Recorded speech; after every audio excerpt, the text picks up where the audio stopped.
Alright, howdy, my name is Bradley Panton, and I will be talking to you guys today about why I think the drinking age should be lowered from 21 to 18. So, in America, we've always had different events that have occurred with drinking, not alcoholic or non, so from the Tea Party to Prohibition and to raising the drinking age from 18 to 21. So, the first time I was really introduced to the notion of a lowered drinking age was when I was a freshman in college. We started to host a foreign exchange student from Germany. Where there, the drinking age is 16. So it got me thinking, why is 21 the magic number for drinking alcohol? So when talking to her, I got a different perspective because their attitude towards alcohol is completely different. They really don't have the binge drinking culture that like America does.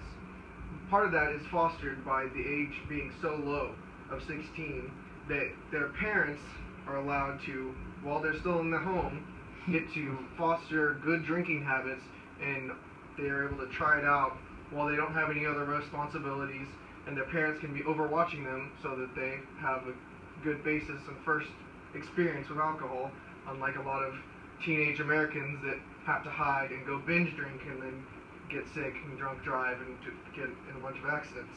So I read an article comparing the two countries of Germany and America, and that was what they really focused on, is the culture. America has a bad alcohol culture. We have the binge drinking culture where alcohol is kind of, by those who don't drink, seen as such a bad thing, and we shouldn't do it at all. And those that do drink have to defend their right to enjoy themselves, but then it's not fostering a good climate.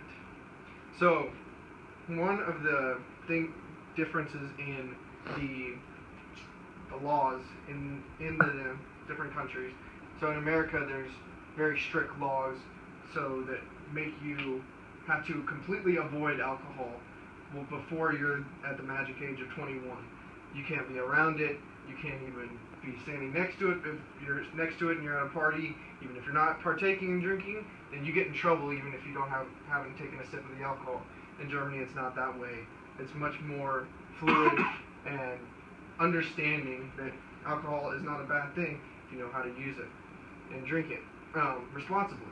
So one of the major problems that fostered the drinking age rising to 21, and they used the method to force everybody by using the highway money, federal highway money, that if they did not comply with the raising the drinking age to 21, then they would lose their federal highway money.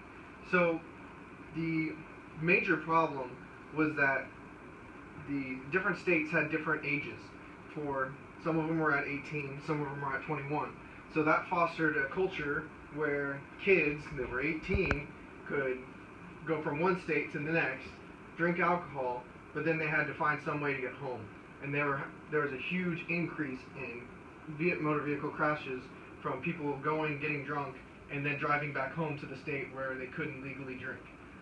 So if I were successfully able to make a clean transition back to the lower age of 18, where parents would have them at least that senior year for most kids before they go off to college, that they could learn how to drink alcohol.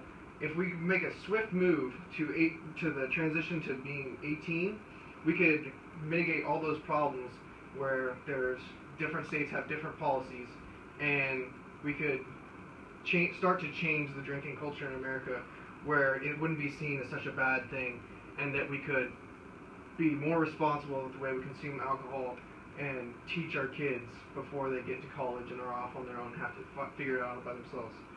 Thank you for your time, and I hope you found it informative, and thank you.